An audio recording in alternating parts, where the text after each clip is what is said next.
আজকে যে বিষয়টা নিয়ে আলোচনা করব সেটা হলো মুক্তভাবে ছাগল পালন পদ্ধতি। আমরা সাধারণত ছাগল পালন চার ধরনের পদ্ধতিতে করতে পারি। সেটা হচ্ছে আঙ্গিনায় বা মাঠে ছেড়ে ছাগল পালন বা বেঁধে ছাগল পালন।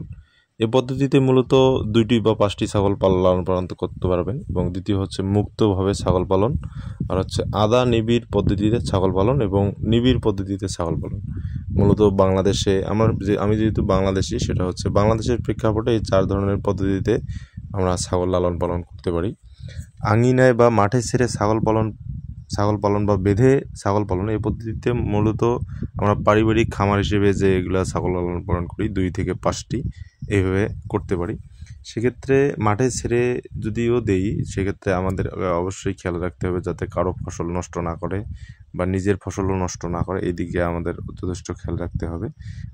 আজকে যে বিষয়টা নিয়ে ফাইনালি আলোচনা করব সেটা হচ্ছে মুক্তভাবে ছাগল পালনের লাভ বা ক্ষতি। আপনার কীরকম লাভ হবে, কীভাবে আপনি দ্রুত ছাগল পালন করে আগাইতে পারবেন, এই বিষয়টা নিয়ে আলোচনা করব।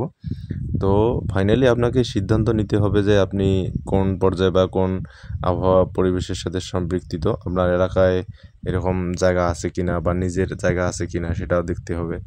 সর্বোপরি বিষয়টা হচ্ছে যে ছাগলের স্বাস্থ্য ব্যবস্থা এদিকেও লক্ষ্য রাখতে হবে। মুক্তভাবে ছাগল পালন করলে আপনি মোটামুটি 8 থেকে 10টি ছাগল লালন পালন করতে পারবেন। এক্ষেত্রে দেখা যায় যে আপনার তেমন কোনো খরচ হবে না। আপনি সকালবেলা হালকা পাতলা শিডিউল অনুযায়ী যেমনটা দেওয়া দরকার দিয়ে দিলেন, আপনার দুপুরে আবার ঘাস কেটে দিয়ে দিলেন।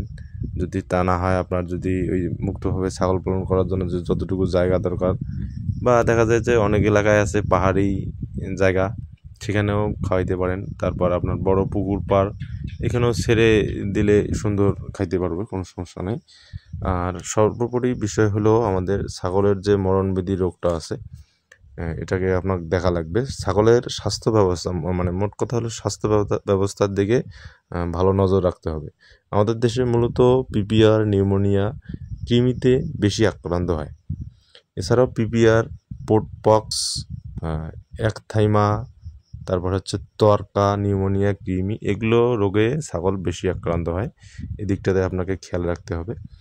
আর মানে মাঠে ছেড়ে বা মুক্তভাবে পালন করার সুবিধা হচ্ছে তারা দ্রুত দৌড়াদৌড়ি করতে পারে, এদিক সেদিক যাইতে পারে। কিন্তু যখনই আপনি আবদ্ধ পরিসরে করবেন, যেখানে করবেন, আর যদিও করেন একান্ত অনেকের জায়গা নাও থাকতে পারে, সেক্ষেত্রে দেখা যায় যে আবদ্ধ পরিসরে করলে আপনাকে অবশ্যই খেয়াল রাখতে হবে আপনার যাতে যেখানে ছাগলগুলো থাকবে জায়গাটা ভেজা বা স্যাঁতস্যাঁতে যাতে না হয়, তাহলে আপনার দেখা যায় কোনো ধরনের প্রবলেম হবে না।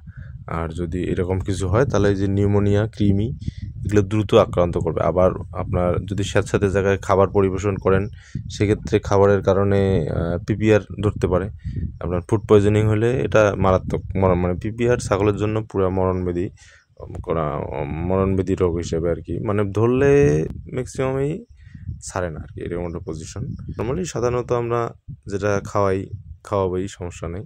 কিন্তু আপনার এক্সট্রা আবার এই ঘাস খাইলে আপনার দেখা যায় যে পরবর্তীতে দানাদার কম লাগতেছে। আপনি যে জায়গায় 2 বেলা দানাদার দিবেন, সেখানে আপনার এক বেলা দানাদার দিয়েও আপনি মেকআপ করতে পারবেন।